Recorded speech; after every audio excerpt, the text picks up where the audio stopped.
इस प्रकार माली और सुमाली के मृत्यु के पश्चात माल्यावन को पाताल में रहते बहुत वर्षों बीत गए और कैकसी एक बालिका से युवती हो गई। कितनी रूपवती है ना हमारी पुत्री केकसी, है ना? किंतु ऐसी सुंदरता किस कार्य की जिसको कोई निहारने वाला तक ना हो। मैं तो देखती हूँ ना तुम्हें पुत्री। मैं भी तो देख ही रहा हूँ। क्यों इतना पर्याप्त नहीं है कैकसी? आप दोनों तो केवल अपने ही संसार में खोए हुए हैं, किंतु मैं तो धरती पर निवास करने वाले उन प्राणियों के बारे में सोच रही थी जो प्रत्येक वर्ष भांति भांति के ऋतुओं का आनंद लेते हैं, अनेक उत्सवों में सम्मिलित होकर नृत्य करते हैं, गान करते हैं। और इस पाताल के अंधेरे में आप दोनों के अतिरिक्त और ऐसा है ही कौन जो मेरी इस सुंदरता को देखे। किंतु चंद्र का तेज भी तो अंधेरी रात में ही दिखाई देता है ना कैकसी? अब आप ना मुझे अधिक बहलाइए मत, अपितु पाताल लोक से निकलकर धरती लोक पर भ्रमण करने की अनुमति दीजिए। मैं यहाँ पे रहते रहते ना एकदम ऊब सी गई हूँ। मैं तुम्हारे मन की व्यथा समझ सकती हूँ पुत्री, लेकिन हम तुम्हें पाताल से बाहर जाने की अनुमति नहीं दे सकते। हाँ पुत्री, तुम्हारे पिता को अनुमति देने का परिणाम हम भुगत चुके हैं, इसलिए अब हम ये भूल कदापि न करेंगे। क्या सत्य में विष्णु इतने निष्ठुर हैं, इतने क्रूर हैं कि इतने वर्षों से हम सब पर अत्याचार करते आ रहे हैं? ऐसे में भला धरती निवासी उनकी पूजा अर्चना कैसे कर लेते हैं भला?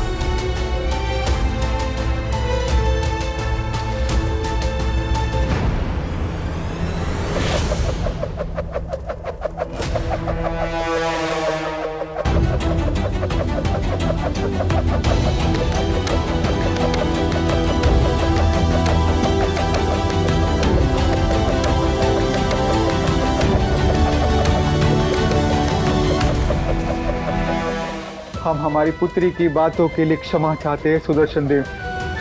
कृपया आप हमारी पुत्री के प्राण न लें। मैं यहाँ किसी के प्राण हरने नहीं आया हूँ माल्यवान।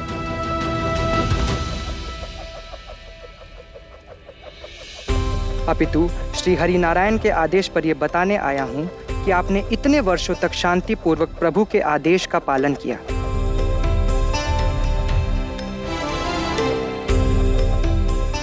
इसलिए श्री हरि के आदेश पर अब आप पाताल लोक से मुक्त किए जाते हैं।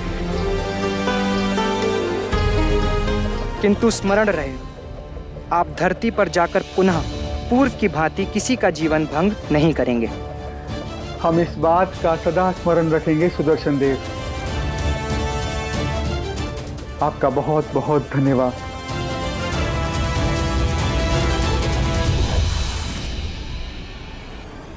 बड़े काकाश्री भले ही सब कुछ भूल जाएं, किंतु मैं उस विष्णु को कभी नहीं भूलूंगी जिसने मेरे छोटे काकाश्री और पिताश्री का वध किया है।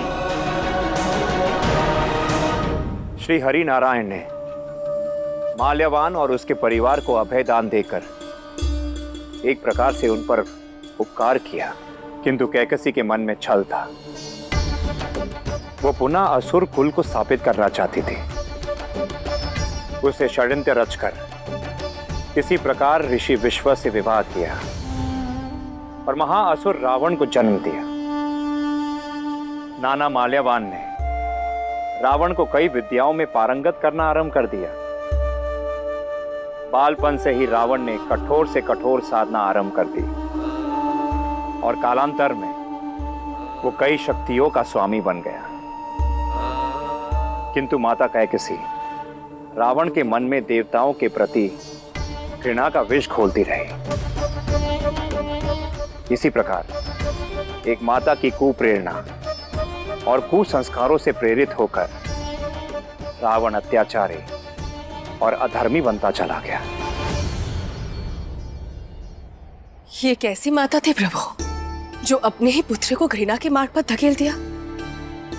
यदि केकसी अपने पुत्र को सत्य और धर्म के मार्ग पर चलने के लिए प्रेरित करती तो आज रावण इस संसार का सर्वश्रेष्ठ उदाहरण बन जाते।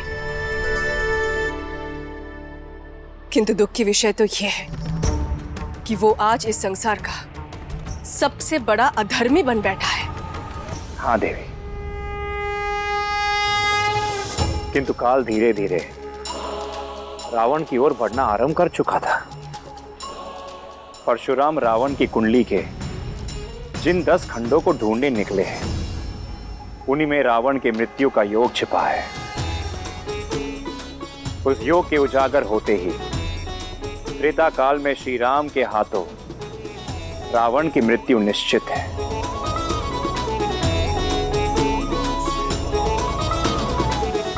फिर तो स्वामी मैं यही कामना करूंगी, शीघ्र अतिशीघ्र परशुराम को रावण की कुंडली की वो 10 खंड मिल जाए।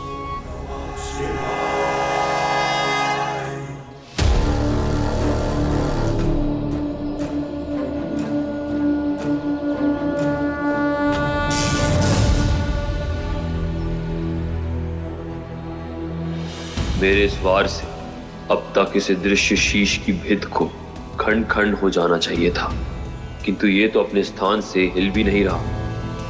प्रतीत होता है ये ऐसे नहीं टूटेगा। सभी मिलकर एक साथ पत्थर मारिए।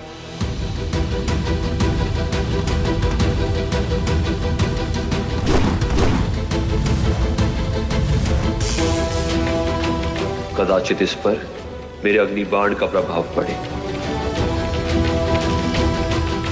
रुक जाइए, आप सब पीछे हो जाइए।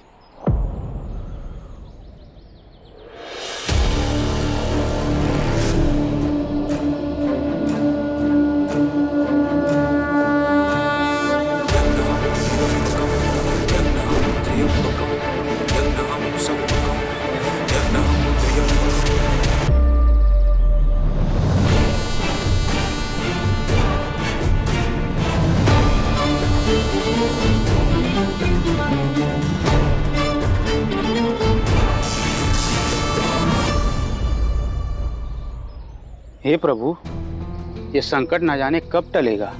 उस ओर रोगी मेरी प्रतीक्षा में है। यदि शीघ्र ना पहुंचा तो प्राण संकट में पड़ सकते हैं।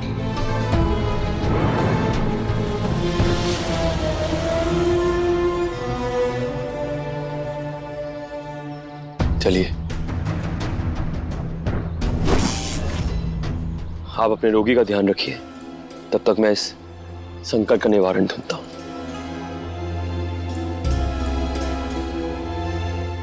रुक जाओ वत्स।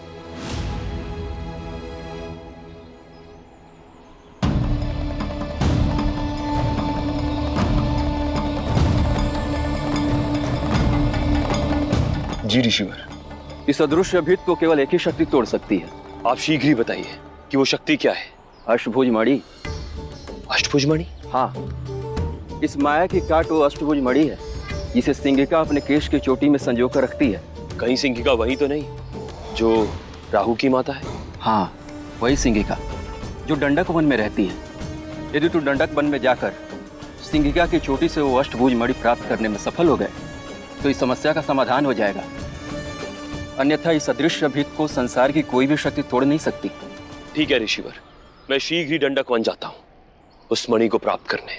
किंतु स्मरण रहे, सिंगिका की शक्तिशाली चोटी से वो अष्टभुज मणि अलग करके लाना इतना सरल नहीं है, क्योंकि घोर अंधकार में भी तारे की भांति चमकने वाली उस मणि के आकर्षण में जो कोई भी गया जीवित नहीं लौटा।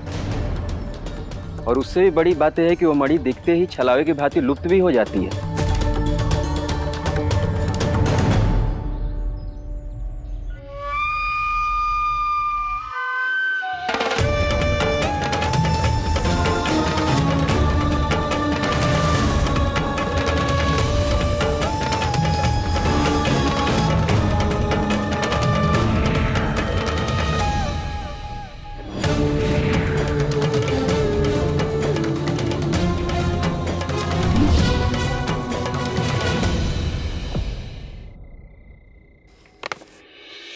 लकड़ियां काट काट कर ये निर्धनता वाला जीवन मैं कब तक व्यतीत करता रहूंगा?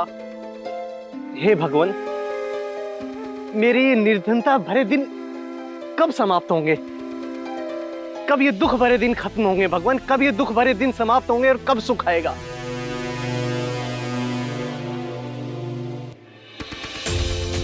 ये धरती पर तारे के समान क्या चमक रहा है? हाँ?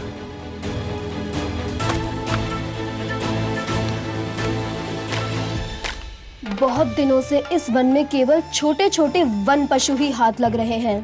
मनुष्य ने तो जैसे यहाँ आना ही छोड़ दिया। आज यदि कोई मनुष्य हाथ लग जाए तो आनंद ही आ जाए।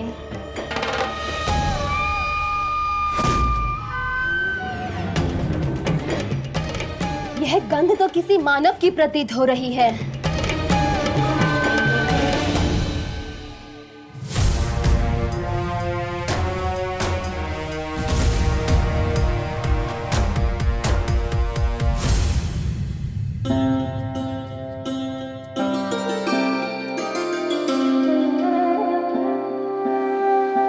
ये तो कोई अमूल्य मणि प्रतीत होती है।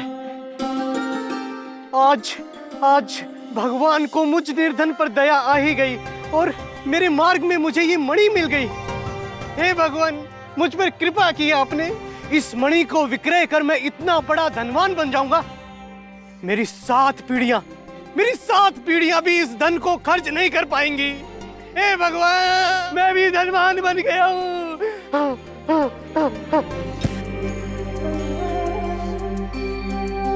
अब ये मणि मेरी है।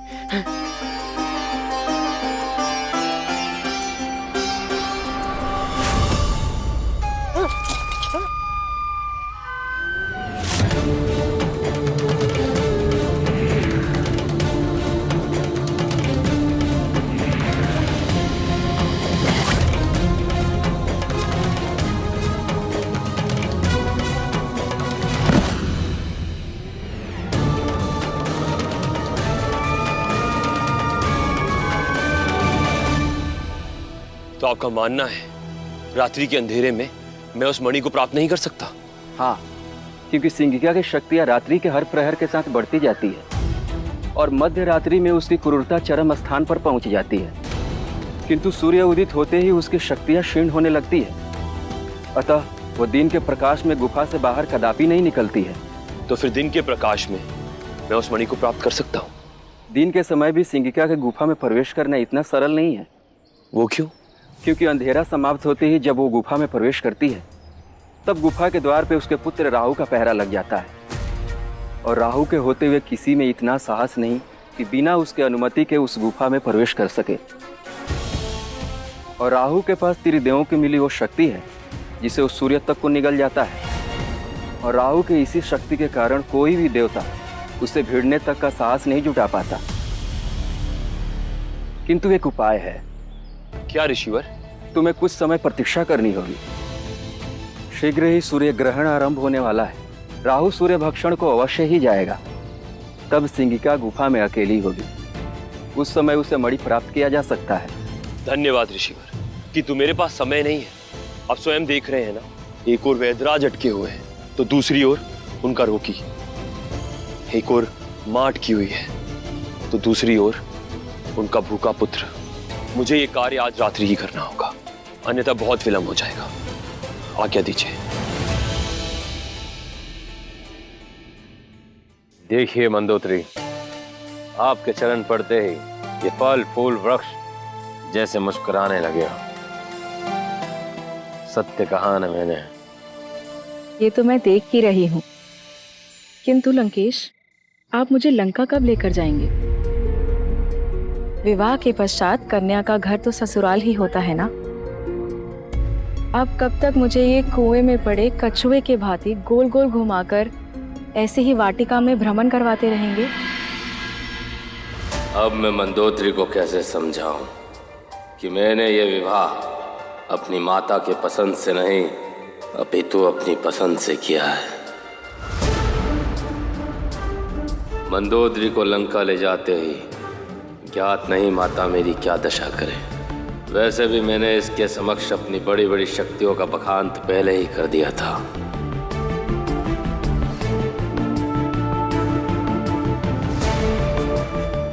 अब यदि माता मुझे इसी के समक्ष दंडित करे फिर तो ये कभी मेरा आदर ही नहीं करेगी। मुझे मंदोदरी को कुछ दिन और टालना होगा। सोचने में इतना समय तो किसी महान युद्ध की नीति बनाने में ही लगता है ना?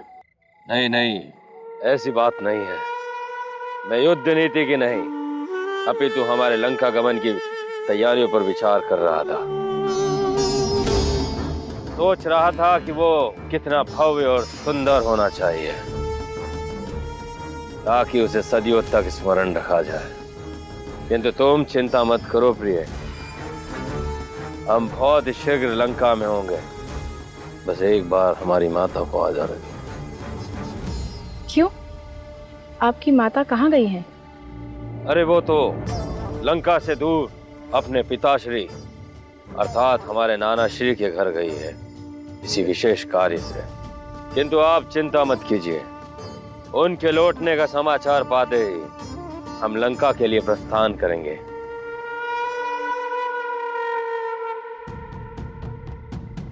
ये तो हमारा ही सैनिक प्रतीत हो रहा है। कहीं ये माता का संदेशा लेकर तो नहीं आ रहा है। फिर तो आज मेरा झूठ मंदोदरी के समक्ष अवश्य ही पकड़ा जाएगा। महाराज की जय हो।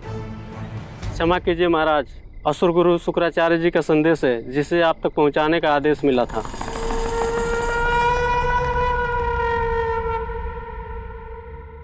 अच्छा, गुरुदेव का संदेश है, लाइए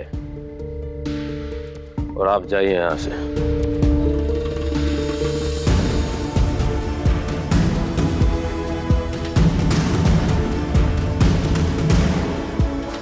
पत्र में क्या लिखा है स्वामी? कुछ नहीं, तृतीय दिवस पश्चात सूर्य ग्रहण लगने वाला है। इसके लिए गुरुदेव ने तत्काल हवन की तैयारी के लिए आदेश दिया है। सूर्य ग्रहण के हवन में क्या होता है स्वामी? सूर्य ग्रहण में हम असुरों को असमित शक्तियां प्राप्त होती है, किंतु समस्या यह है कि इतने कम समय में इस वन में हवन की कैसे तैयारियां होगी। ये कार्य आप मुझ पर छोड़ दीजिए और निश्चिंत हो जाइए। हवन की तैयारियां मैं कर लूंगी। वो तो मुझे ज्ञात ही था कि लंकेश रावण की धर्म पत्नी उनका हर कार्य में साथ देगी। धन्यवाद प्रिय।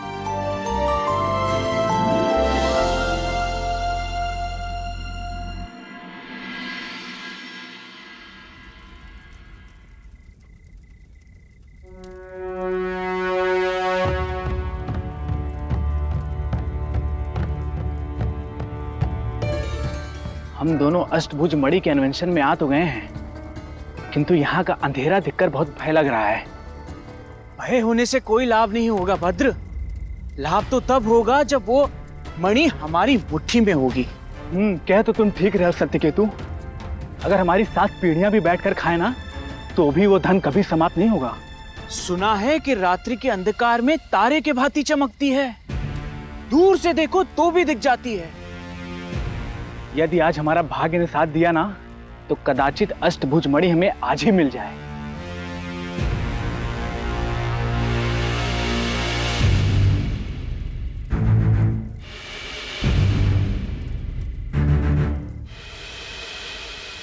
मिल जाए नहीं, मिल गई सत्यकेतु, वो रही मणि। मुझे तो विश्वास ही नहीं हो रहा, हम मणि के इतना निकट पहुंच चुके हैं। इससे पूर्व कि यहाँ कोई तीसरा आ जाए, हमें शीघ्र ये मणि लेकर यहाँ से निकल जाना चाहिए। हाँ चलो।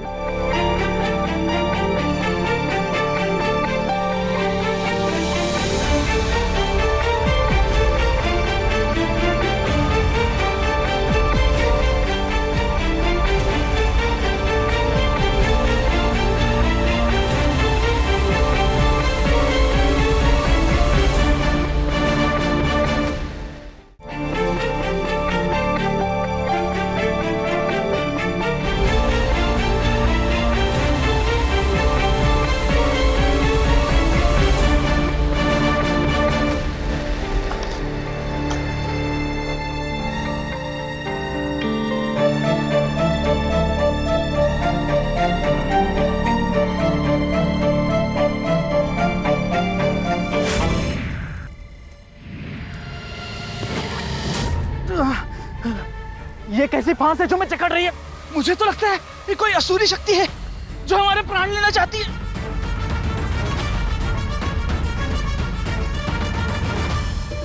आज करूंगी दो दो मानवों का भक्षण। कोई है? बचाओ! कोई है? बचाओ! कोई है? बचाओ! प्रतीत होता है कोई अत्यंत कष्ट में है, किंतु इस वन में इस समय कौन होगा? देखता हूं। कोई है? बचाओ! ये तो सिंगिका की चोटी में फंस गए। मुझे शीघ्र ही कुछ करना होगा। कोई है? बचाओ!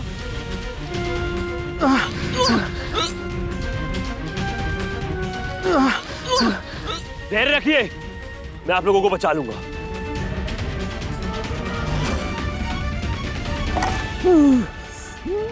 धैर्य रखिए।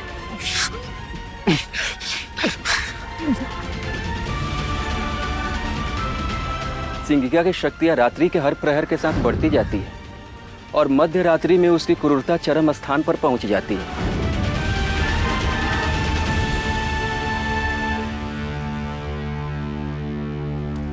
चाहूं तो एक ही झटके में दोनों आखेट को भीतर खींच लूं, किंतु इससे फिर मेरे आखेट का आनंद चला जाएगा।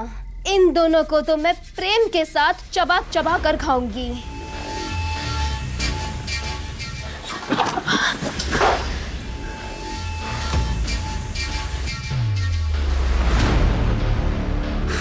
इस चोटी के खिंचाव से तो इन दोनों के प्राण जा सकते हैं। मुझे शीघ्र ही कुछ करना होगा।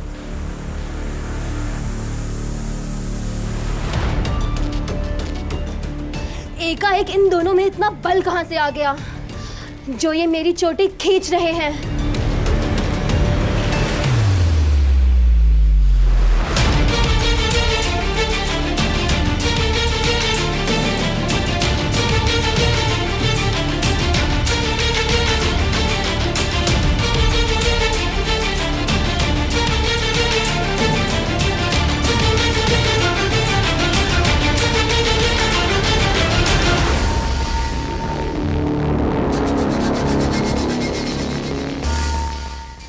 असंभव! मैं स्वयं अपनी चोटी को खींच क्यों नहीं पा रही? इतना बल कहां से आ गया इन दोनों में?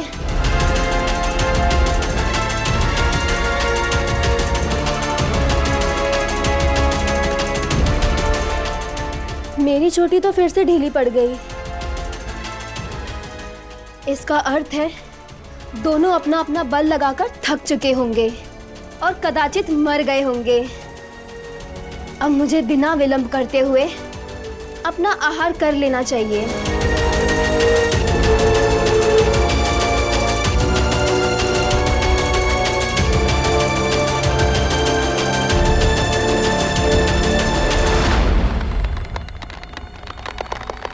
ये स्वर कैसा?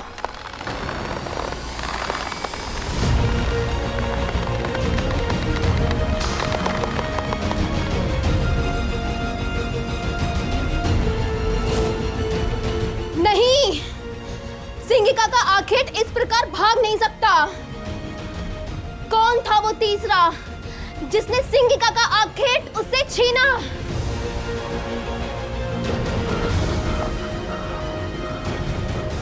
आपने हमारे प्राण बचाए, हम आपके बहुत आभारी हैं। अब हम क्या, हमारी सोच भी इस वन की ओर नहीं आएगी। तो शीघ्र जाइए, इस ओर से निकल जाइए। जी जी, धन्यवाद। धन्यवाद।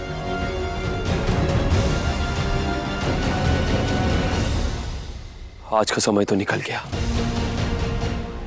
अब भोर होने वाली है। मणि लेने आज रात पुनः आना होगा।